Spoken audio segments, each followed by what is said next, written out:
Hi, I'm Brad Sugars and welcome to the Business Basics. Today we're moving up the 6 levels of massive profits and we're getting to the point called team, the team building aspect of any business. Now, I'm sure you've heard many times that team is about together everyone achieves more.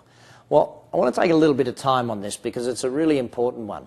You'll notice it doesn't say together everyone feels good about themselves or together everyone is nice and happy and friendly and fluffy. You know, too often I find team building within companies becomes all about, do we like each other? Are we all friends? Look, team building is about together everyone achieves more, not together everyone has fun and games and goes out on parties, okay? I want you to understand the reason to build a team is to achieve. It's not the reason to build a team for the team in and of itself. There's no use building a team just for the sake of having a team. The reason we build a team is to achieve more, to get better results. Now, if you take a look at it, one of the greatest things that's an illustration of team is professional football teams. One of the greatest things about professional football is that they don't put an employee or a team member on a contract for life. They put them on a contract for a year or 2 years or 3 years, and at the end of that contract, they then negotiate if they're going to have another contract or not.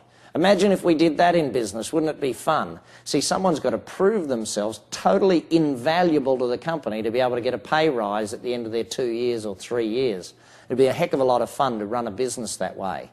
But the challenge is a lot of people don't have their business systematized well enough, like a football team would be, to be able to do that. Now, what I'm aiming to get at here is simple. The reason we do team building is to build a better business. I want you to get one thing fundamentally clear, and I cannot drive this point home hard enough. As the owner of the business, your job is not to build the business. Your job is to build the people who build the business. Your job is to recruit and train and manage and lead great people to build a great company. Your job's not to build the company on your own. If you do it that way, you're going to be dead tired, gang. You know, your job is to build great people who build a great company. Now, that means you've got to be the leader of the team. That means you've got to learn leadership skills, not just management skills. You manage basic day-to-day stuff. You lead people. So, when we go to the leadership side of things, it's really important that we understand what it is we're aiming to do. Now, one of the key fundamentals to great leadership, this one here, true communication. See, when I first started out in leadership, I kind of had a bit of a struggle with it, and I know it was the case. I remember going to my dad specifically and saying, "Hey, Dad, I just can't get good people. I couldn't find good people to work for me." And amazingly enough, my dad turned to me with a very blunt comment, and he said to me, "You know what, Brad? You get the people you deserve." Wow.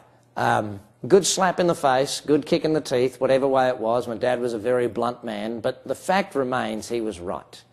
The fact remains that, you know, the way you communicate brings back the results you get. I, at the time, a pretty bad manager, or maybe average manager, not a good leader by any stretch of the imagination, wondered why I couldn't get great people wanting to work for me. Look, when you're running a great company and you're doing great leadership and great management, then and only then will you really start to see great people wanting to come and work for your company.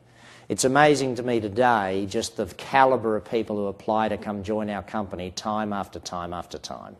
You know, every single one of us needs to take it into account that the response we get to our communication is really the way we're communicating. And that's especially true when you're in a leadership position. So remember, together everyone achieves more when there's great leadership and great management in place. I'm Brad Sugars, and these are the Business Basics.